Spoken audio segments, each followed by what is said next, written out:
Welcome back, students. Today we will be continuing with our chapter, that is principles of inheritance and variation, and the topic of discussion will be incomplete dominance. Okay. Yesterday we talked about the laws given by Mendel. The very first law, that was law of dominance. The second law, that was law of aggregation. Law of segregation. So after studying law of dominance, we are having the concept that whenever a diploid organism exists, then for a gene where we have two alleles, the condition, heterozygous condition, in the heterozygous condition, one allele is dominant over the other allele. The allele which shows itself in the phenotype in the heterozygous condition is known as the dominant allele. Okay, we have talked about it, and now we will be talking about incomplete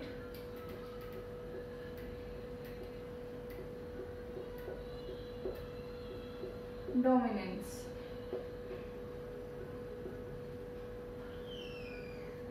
As the name suggests, means in the heterozygous condition, the allele which is dominant is not completely hiding the effect of the recessive allele. Okay, इसको जब Mendel ने further F1 filial 1 में और crossings करवाई, तो उसने देखा कि बहुत सारे फिनोटाइप दोनों में से किसी भी पेरेंट के साथ मैच नहीं कर रहे थे। इसका रीज़न क्या था? इसका रीज़न था इनकम्प्लीट डोमिनेंस। फिर स्नैपड्रैगन नाम का फ्लावर होता है। Snapdragon is a flower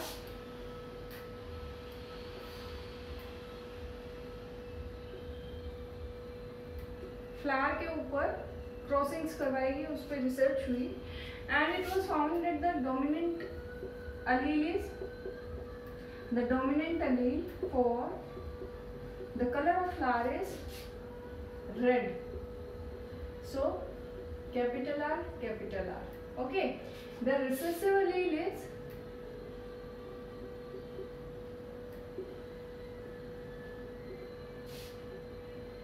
white color. Okay, अब देखिए बेटा, जब क्रॉसिंग करवाई जाएगी, यानी कि पेरेंट हमने क्या लिए, प्योर लाइन ली, किसकी? रेड एंड व्हाइट फ्लावर्स की, जिनका जीनोटाइप क्या था? Capital R. इसका क्या था? Small R. ठीक है। Now on doing the cross we get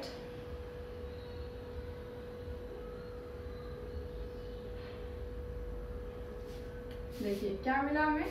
capital R small R, capital R small R, small R capital R, small R capital R. यानी कि as per our rules this is the genotype of F1। Okay, capital R small R, यानी कि R अगर dominant है तो वो small r के phenotype को हाइड कर जाएगा, स्मॉल r के इफेक्ट को हाइड करेगा, लेकिन और कलर कैसा आना चाहिए? रेड आना चाहिए। लेकिन एक्सेप्शन क्या थी बेटा, कि यहाँ हमें कलर क्या मिला फ्लावर का? देयर वी गॉट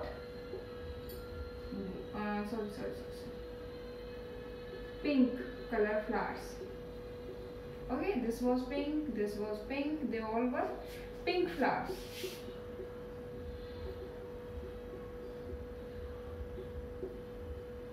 ठीक है, so this becomes the phenotype of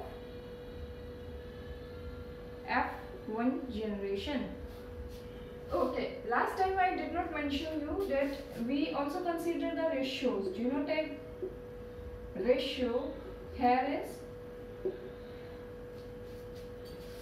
all are capital R and small r. Okay, so all will be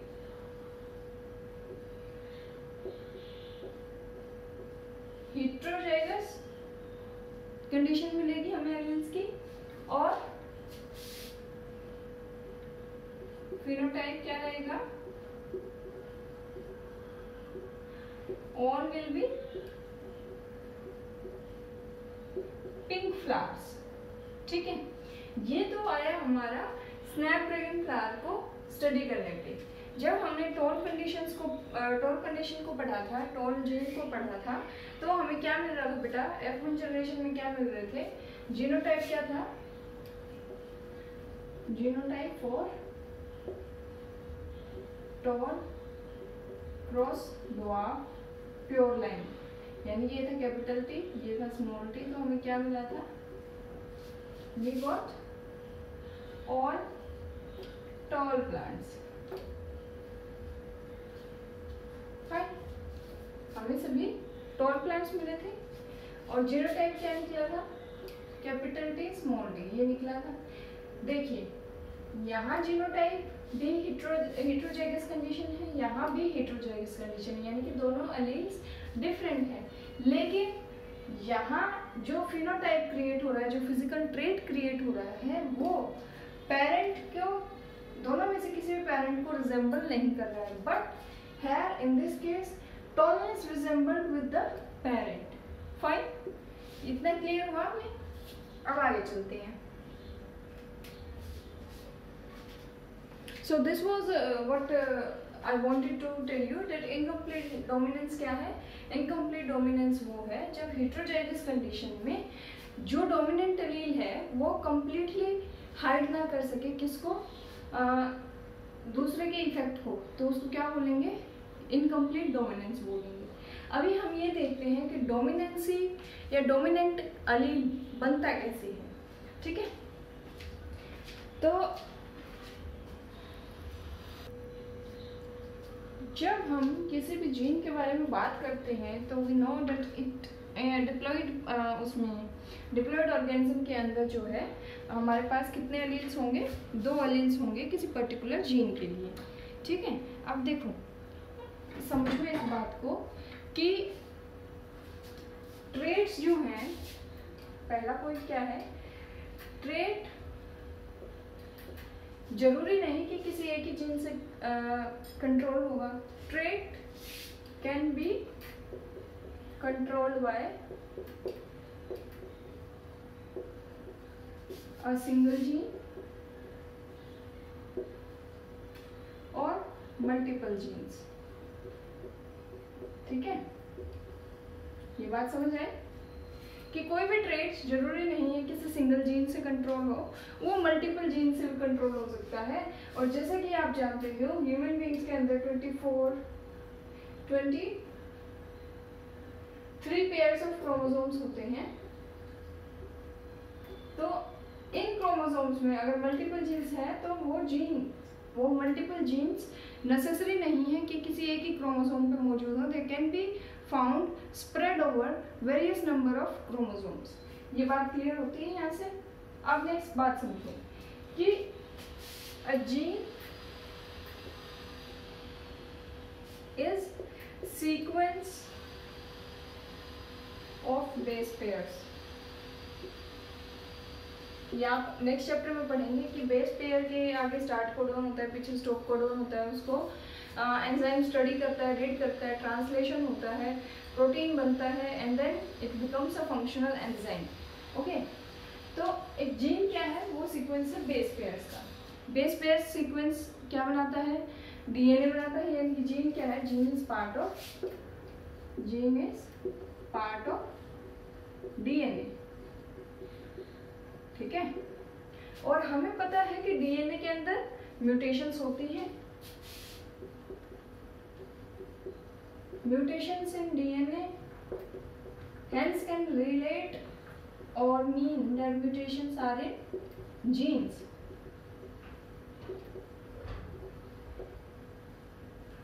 ठीक है।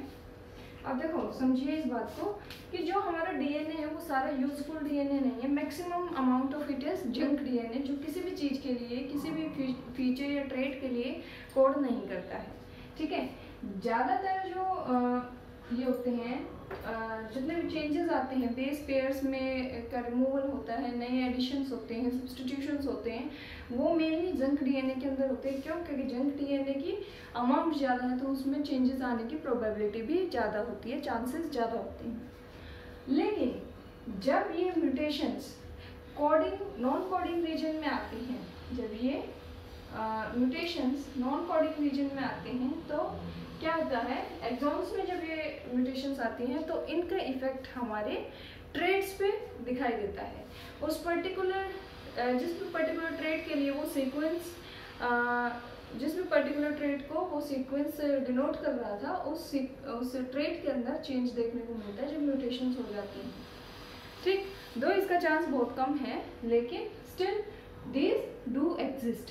अब देखिए, जब किसी बेस पेयर में या डीएनए में जीन में म्यूटेशन हो गई यानी कि उसका सीक्वेंस चेंज हो गया तो तीन कंडीशंस हो सकती है। पहली कंडीशन है, ठीक, सपोज करो कि सीक्वेंस जो है वो किसी एंजाइम के लिए कोड कर रहा था, ठीक है, सलाइवरी अमाइलेज ही लगा दो।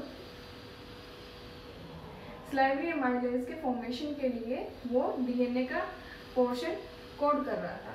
अब म्यूटेशन हुई, कुछ चेंजेस हुए, लेकिन उन चेंजेस का कोई खास असर नहीं हुआ। अब भी एक एंजाइम बना जो कि सिमिलर है किससे, सलाइवरी अमाइलेज से, और फंक्शनिंग सेम है। तो इस कंडीशन में क्या होगा कि जो सबस्ट्रेट है वो प्रोडक्ट बनाएगा सेम जो कि रिक्वायर्ड था, यानी कि हमें कोई खास फर्क देखने को नहीं मिलेगा फिनोटाइप में या जो भी रिस्पॉन्स जनरेट होना है उसमें। So here we can say that the new enzyme is similar but less efficient, यानी कि इतने अच्छे से काम नहीं करता जितना सलाइवरी अमाइलेज करता है, लेकिन काम वही कर रहा है जो हमें सलाइवरी अमाइलेज से करवाना था, but less efficient as compared to the required enzyme. तो पहली कंडीशन ये हो गई। दूसरी कंडीशन होगी कि कोडिंग हो रही है लेकिन बनी कुछ हो रहा है, ठीक है, कोई ऐसा एंजाइम बन गया है जिसका कोई फंक्शन ही नहीं है, ठीक है, a non functional enzyme is formed, जो कि मान लो सलाइवरी अमाइलेज क्या करता है बेटा, स्टार्च को ब्रेक डाउन करता है, तो कोई ऐसा एंजाइम बन गया जो स्टार्च पे एक्ट ही नहीं करता, तो नॉन फंक्शनल एंजाइम होगा, यानी कि यहाँ फिनोटाइप में ये कुछ भी शो नहीं करेगा। थर्ड क्या है, थर्ड कंडीशन हो सकती है कि कोई भी एंजाइम नहीं बन रहा है, यानी कि एंजाइम के लिए कोड ही नहीं कर रहा है, no enzyme is formed at all.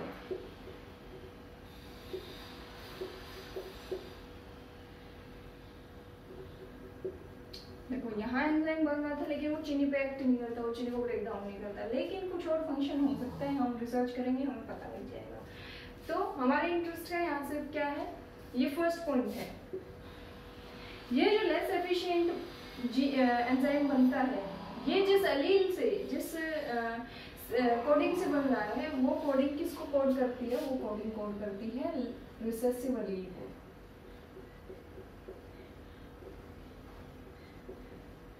ठीक है, जो लेस एफिशिएंट सिमिलर चीज बन रही है वो क्या है, रिसेसिव एलील है। और जो अनमोडिफाइड एंजाइम था, जो अनमोडिफाइड एंजाइम था, जो हमारी रिक्वायरमेंट थी, वो क्या था, वो कोडिंग क्या थी, that codes for the dominant allele. Dominant और रिसेसिव के बीच में आपको यहाँ से डिफरेंस समझ आ जाना चाहिए। ठीक है, इतना क्लियर हुआ, करें इसको क्लियर। तो जब भी हम ये देखेंगे कि इनकम्प्लीट डोमिनेंस हो रही है तो वहाँ क्या होगा, वहाँ एक लेस एफिशिएंट अलील जो है अपने प्रेजेंस शो करता है। So this is what we have to say regarding dominant and recessive alleles. Okay, now let's move further and talk about codominance. हमने पढ़ा कि इनकम्प्लीट डोमिनेंस में पूरी तरह डोमिनेंट नहीं होता है। अब देखते हैं कोडोमिनेंस में क्या होता है। Codominance as the name suggest, co यानी कि बराबरी, डोमिनेंस यानी कि डोमिनेंट, ठीक, भागीदारी अपने आप को शो करना। कोडोमिनेंस में क्या होता है कि जो भी एलील है, डिप्लॉइड सेल है तो उसके अंदर दो एलील्स होंगे किसी भी जीन के लिए, तो फिनोटाइप के अंदर दोनों अपने आप को शो करेंगे, जो भी दोनों एलील्स हैं वो अपने आप को शो करेंगे। इसके एग्जांपल के तौर पे एनसीईआरटी में बेस्ट एग्जांपल क्या दिया होता है ब्लड ग्रुपिंग के बारे में, जो कि ह्यूमन बींग्स में कौन सा सिस्टम है ब्लड ग्रुपिंग का, एबीओ सिस्टम। अच्छा, कितने बच्चों को ये लगता है कि जो ब्लड ग्रुपिंग है वो सिर्फ एबीओ ही होती है ऐसे भी? बेटा ब्लड ग्रुपिंग की वेरियस टाइप्स हैं, more over 70 kinds of systems हैं ब्लड ग्रुपिंग के लिए। जैसे एबीओ सिस्टम है, एमएन सिस्टम है, आरएच सिस्टम है, ठीक है, लुइस सिस्टम है, लुइस ब्लड ग्रुपिंग सिस्टम। तो there are multiple ways of doing blood grouping, but we will be talking about ABO system that is present और used in human beings. अब ABO blood grouping के जो है ना multiple allelism show किया जाता है। क्या शो होता है? मल्टीपल एलिलिज्म, यानी कि किसी एक ट्रेट के लिए 2 से ज्यादा एलील होना।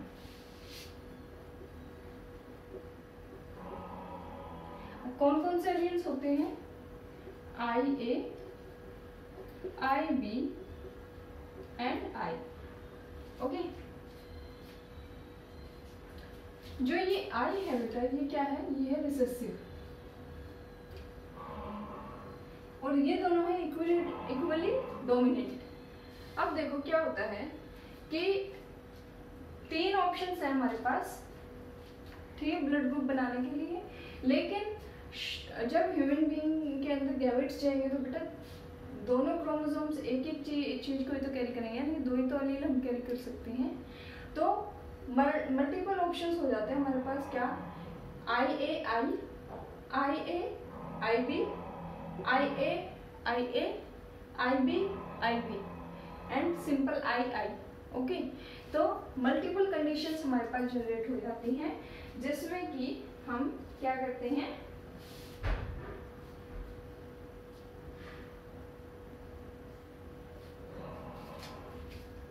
suppose this is the father, this is the mother, allele from mother,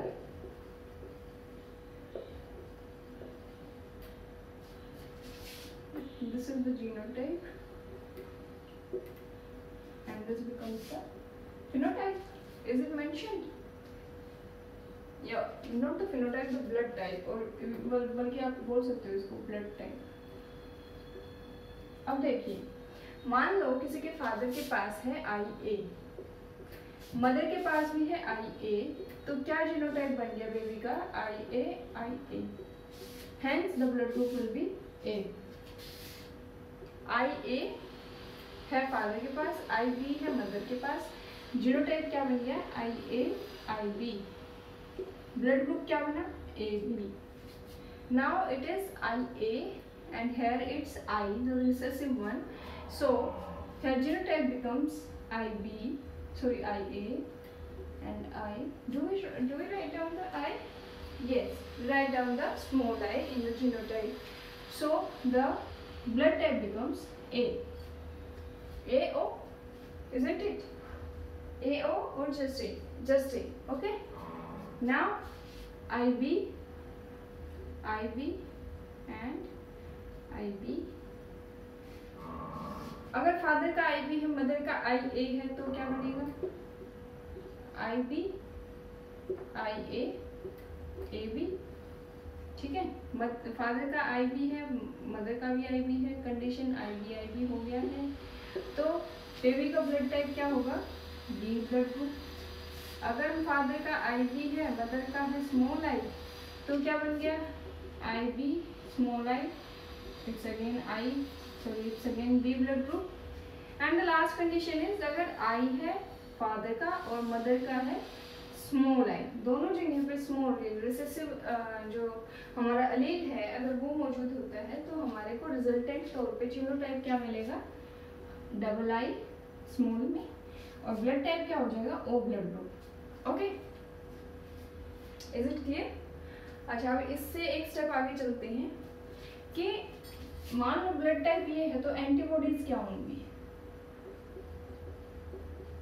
यानी ये ब्लड ग्रुप किसके खिलाफ एक्शन लेगा? ठीक है, कौन से ब्लड के अगेंस्ट एक्शन लेगा? अगर ए है तो इसके अंदर बी एंटीबॉडी होगी, ठीक है, तो इसके अंदर कौन सी एंटीबॉडी होगी? बी। अगर ए बी है तो इसके अंदर नो एंटीबॉडी। अगर ए है तो इसके अंदर बी एंटीबॉडी। अगर ए बी है तो नो एंटीबॉडी। अगर ब्लड टाइप बी है तो ए एंटीबॉडी, अगर बी है तो ए एंटीबॉडी, और अगर ए है तो ए और बी दोनों के लिए एंटीबॉडीज मौजूद होंगी। ठीक है, इतना क्लियर हुआ। यानी कि आप इन बंदों को ये ब्लड ग्रुप का ब्लड नहीं ट्रांसफ्यूज करवा सकते हो। If you transfuse this blood group in this blood type, then the blood will be coagulated.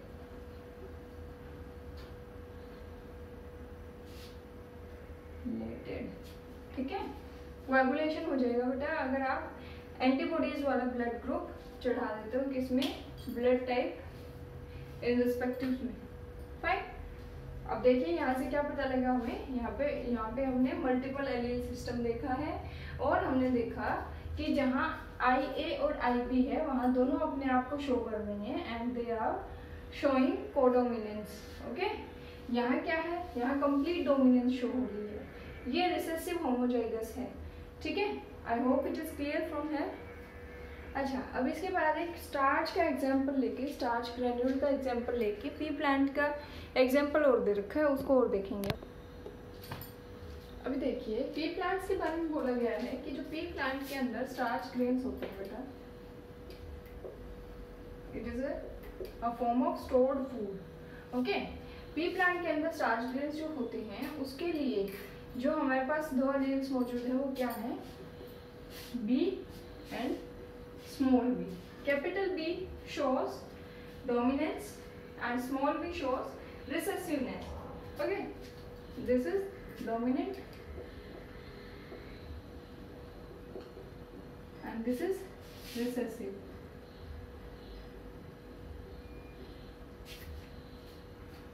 अब देखिए क्या क्या कंडीशंस हो सकती हैं हमारे पास। होमोजाइगस कंडीशन हो सकती है डोमिनेंसी की, होमोजाइगस यानी कि बी है तो क्या होगा, स्टार्च ग्रेन साइज लार्ज होगा। ठीक है, अगर है हेट्रोजाइगस कंडीशन यानी कि एक डोमिनेंट और एक रिसेसिव, तो क्या होगा, हमारे पास स्मॉल साइज होगा किसका, स्टार्च ग्रेन का। फिर अगर हमारे पास है होमोजाइगस रिसेसिव,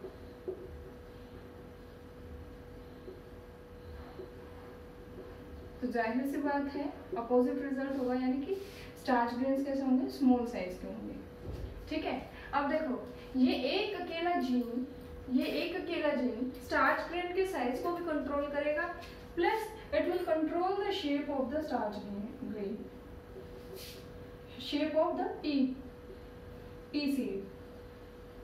ठीक है, अगर होमोजाइगस डोमिनेंट कंडीशन है तो यहाँ कैसा होगा, इट विल बी राउंड। इसका अपोजिट कहाँ हो जाएगा, जहां रिसेसिव है, होमोजाइगस रिसेसिव स्मॉल बी, यहाँ क्या आएगा, रिंकल्ड।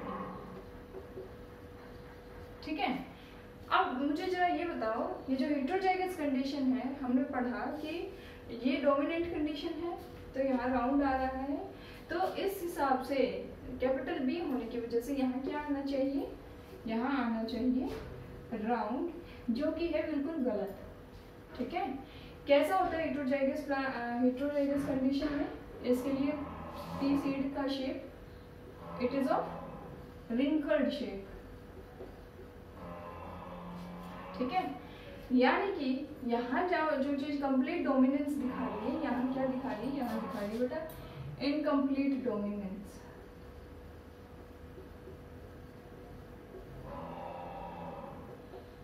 तो डोमिनेंस की जब हम बात करते हैं तो हम ये देखते हैं कि एक जीन कितने ट्रेड्स को, एक जीन जो है वो कितने ट्रेड्स को कंट्रोल कर रहा है। जैसे यहाँ 2 ट्रेड्स को कंट्रोल किया जा रहा है, कौन कौन से, स्टार्च के ग्रेन का साइज प्लस पी सीड का साइज। ठीक है, और हमने क्या देखा कि एक अलील जो एक जगह पे डोमिनेंट है, कंप्लीट डोमिनेंट शो कर रहा है, डोमिनेंस शो कर रहा है, वो दूसरी जगह पे इनकम्प्लीट डोमिनेंस शो कर रहा है। So the dominancy differs from trait to trait and phenotype to phenotype. Okay, I hope this is clear. In next lecture we will be talking about the crossings of not the crossings, the dihedral cross. Okay, till then revise what we have covered till yet. Thank you, bye bye.